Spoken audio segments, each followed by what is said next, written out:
এই ছেলেটা ভাবে সে খুব স্মার্ট, কিন্তু দেখুন ভাগ্যও কিন্তু মজা নিতে জানে। ওরে বাবা, এখন মাথার উপরে বসে গেছে নতুন বন্ধু ফেলান, পাখি সাহেব। পাখির বদলা নিতে গিয়ে এখন নিজেই জলে ভিজে মাছ হয়ে গেছে।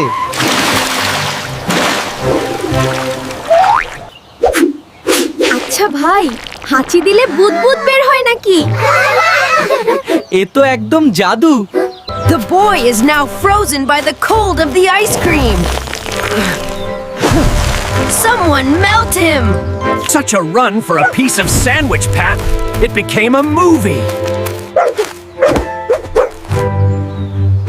Oh. Who will save him from the dog's love now? In the end, everyone is happy. Friendship is actually the most fun thing.